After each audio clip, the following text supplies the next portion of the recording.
So good evening, Michael, and welcome to Design Dialogues hosted by Fabrice. This is your host, Bhavya, and today we have the pleasure of speaking with Mykola, the partner at Archimatika in Ukraine. Just to give a brief introduction about your studio, Archimatika is a dynamic collective of architects, engineers, and innovators dedicated to crafting principal and practical architectural solutions that align with clients' objectives to enhance the urban environments and elevate the project value. Established in 2005, the firm has grown over 16 years to a team of 2,070 professionals. Their impressive portfolio includes over 9.5 million square meters of design residential and public buildings with 1.9 million square meter completed and operational project. The studio's commitment to integrating human needs and urban development has earned them 76 awards reflecting their dedication and excellence in architecture. So thank you so much for joining us today. Thank you for inviting me. So before starting the questions, I would like to inform you that this interview will be published on the website of Publish. So sign up to the Publish website and you'll get the access to watch this interview. So shall we proceed with the questions? Yeah, sure. Let's start. So first question. Your studio is known for designing large-scale residential and public buildings. So how do you balance architectural aesthetics with the practical needs of the urban development while ensuring long-term sustainability in the projects that you do? Yeah, it's a very nice question because we are living in a quite changeable society, changeable political and social situation as well. And as we have projects which are lasting for like 10, 15 years, 20 years, or even more. So we always like not try, but we change it a little bit, or sometimes not a little bit, according to the situation, to the needs, or something like that, or changes in the preferences of the people and so on. But we always keep the main idea, which is designed in the master plan, and the like overall design solutions which we have set for the projects. We always keep it through the years of some financial crisis, COVID. But the original idea is always kept, but the details might be slightly changed in the coming years. So, if I'm going along with the project that you have done recently, that is a school, so rebuilding a school in a very war kind of area and comes with both emotional and architectural challenges of its own. So, how did your studio approach the design of the Lyceum No. 2 to not only restore the functionality but also inspire the resilience and hope in the community after the war? This project of Lyceum with Hostomel was very emotional. It's very emotional.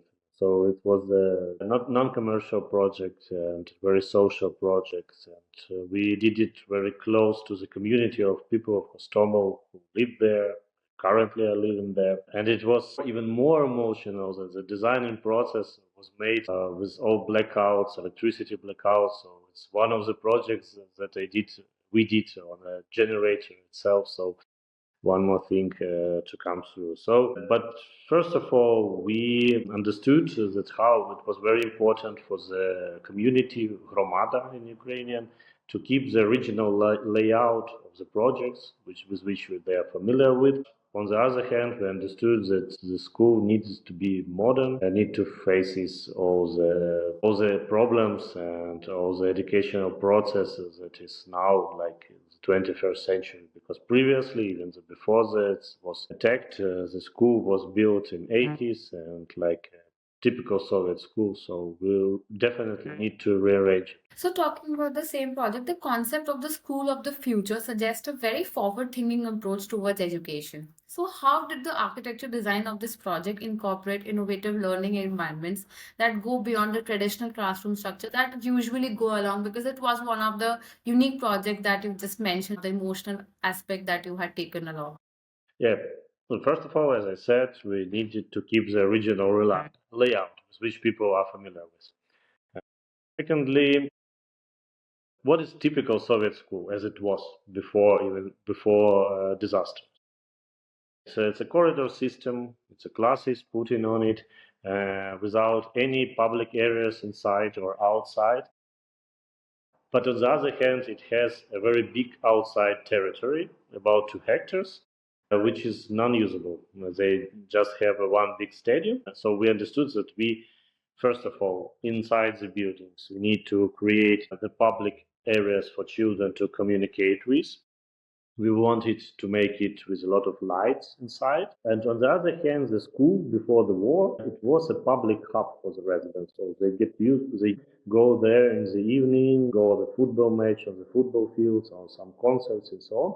So we wanted to keep this function and we created a big concert hall, which can be during the educational process. It is used by the school, by the school as a kindergarten course. And in the evening, the part of the school might be closed, and this concert hall or sports areas inside, they can be used by all the residents. So being an architectural studio, I have read about your portfolio that BIM technology is deeply integrated into your workflow. So how has this approach transformed your design process and collaboration with different kind of co-workers that you have worked along, such as clients, engineers, and builders? And can you share a specific project where BIM played a very pivotal and important role in problem solving all the problems the client or the site had?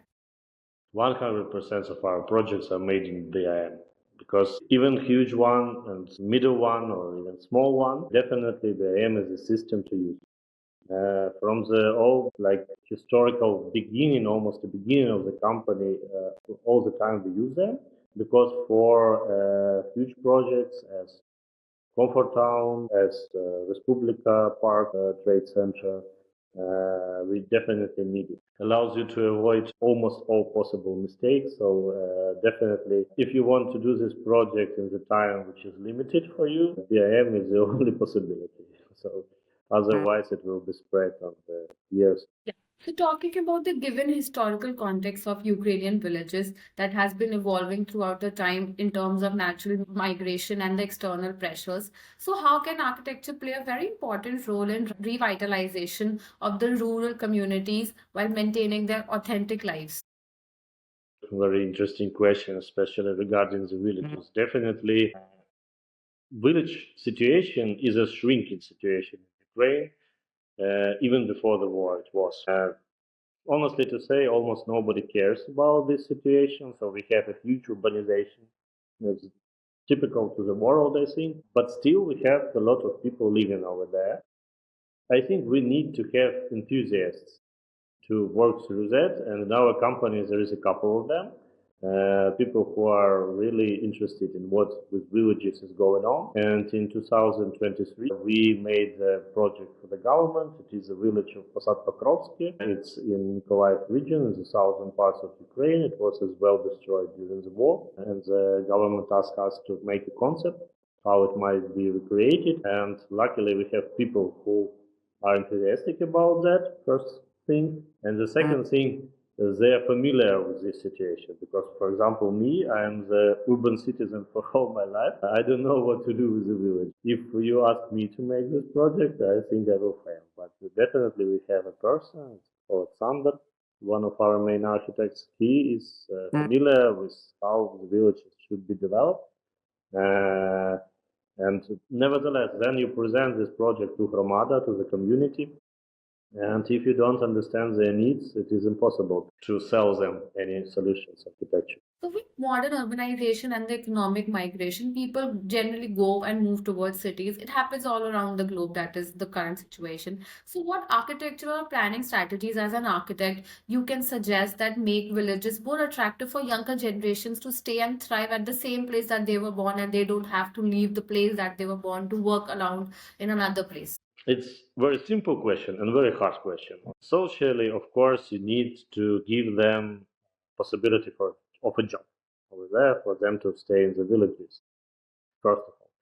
But in architectural solutions, I'll say that almost all Ukrainian villages they have a lack of public areas. They have a lack of good, nice streets, and lack of like I'll say not commercial areas, but cafes, restaurants, small shops, and so on. So mostly our village is a typical road and like small one, two-story buildings putting on it with a central square with a shop inside, and that's it. So what was our proposition for Posad Pokrovsky and as well my proposition for this one? To create nice streets over there, pedestrian streets with a bicycle infrastructure over there, make a nice public area where it is quite a nice spending of a day, taking a coffee, sitting at the table, nice playgrounds for your children, and so on. And one more thing that we discovered, previously a lot of villages they have public buildings like I'll say concert hall or administration or something like that. It was separate buildings, and we decided that why not to do it in one building? It might be a school, and the school might work as an administration hub as well, a small municipality as well. It can work as a concert hall and a sports area and so on. Put everything inside one building and put it somewhere near the nice public area, and it might be a solution. And in this way, like young people might decide for their life to stay in this village. It will be nice for them. It's on the Pro standard as a new benchmark in architectural solutions. So, could you elaborate on how this principle influences your design philosophy and the execution for your projects? The word Archimatika, the label Archimatika, it's partly arch and matika, it's mathematics. So this, from this like label and the like branding of the company goes our idea of pro standard. This is very simple idea that everything in architecture might be calculated in some way. So if you want to put arguments on your projects, you need to prove them mathematically. Very easily to explain it on the planning solutions of apartments, for example.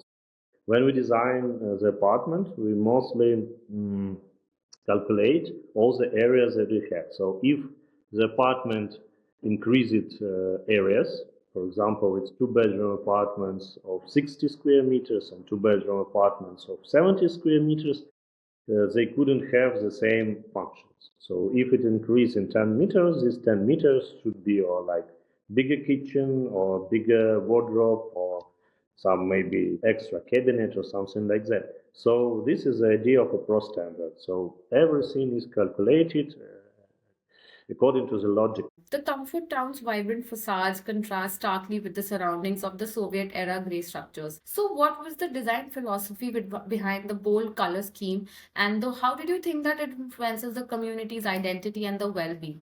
Small entrance to the history. This was a project it was designing during the global financial crisis in 2007, 2008.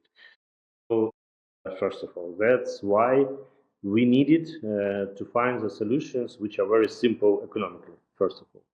Secondly, it is the first project in Kiev and even in Ukraine which has a block structure with pedestrian yards, with the pedestrian streets, and so on. So definitely in planning solution, it was a big contrast if to compare with the Soviet-style microrayons. Secondly, we need to find some contrast identity in design. The cheapest one, honestly, the cheapest one, the most simple one was the color itself. So it's situated on the left bank of Dnipro River in Kiev, and all the residential accommodation over there is a gray micro. So this one needed to have a contrast facing them. We use the color and we use the pitched roof. That's it. So, and probably that's why this project became so famous and popular, won prizes, because it's a very simple, I'll say, simple but very brave solution. So that's the main idea. Talking about the ongoing conflict in Ukraine, so how has the war influenced the way you think about designing resilient and adaptable urban environments that the projects that you work about, especially talking about the comfort town? So, how have any aspects of this project planning, such as security, emergency access, or community spaces in general, been reevaluated in response to the current challenges that you are facing?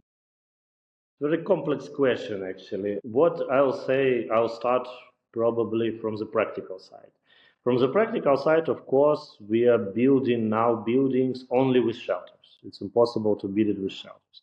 Then we have like programs of implementations of shelters in the existing residential and public buildings. We now have new codes about that, trying to understand the Israeli experience about that. For example, we are making one project now with the momads inside. But on the other hand, to more philosophical, I say, side of this point, we understood one thing that never whatever happens in your life, people always want to live nice and to live better, I would say. And architects, they are not making their projects for the war, they are making their projects for the life.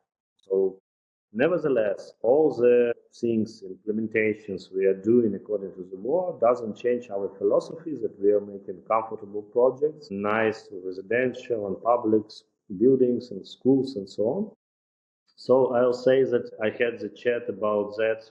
Luckily, I had a chat about that with famous urbanist Jan Gale, and he told the things that I really like: that don't make places for the death, make places for life. I'll say so. I think that's what we are doing now in Ukraine, trying to do, but of course trying to do them with some practical understanding of our possible future city.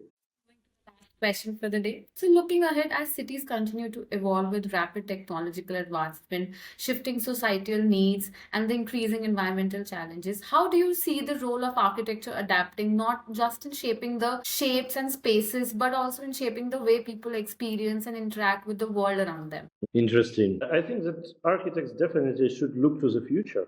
Definitely, that's our job actually. But I'll say that we need not to be very much futuristic. Soviet times in 1970s mostly, it was very popular to draw the projects of how the world will look like in 50 years. I've seen a couple of these projects. None of them is true or is doable or was realized or was something where I want to live. So if we are going far futuristic in our job and trying to look to the future, I think that we definitely need to understand that all these rules of a comfortable environment, comfortable spaces, maybe middle-size residential or something like that, they are now, and they will be in 50 years, 100 years, and so on, and something like that. So that was the last question for today, Mykola. Thank you so much for giving your precious time. It was a pleasure to have you here. And don't forget to sign up to the Fabulous website. Thank you so much.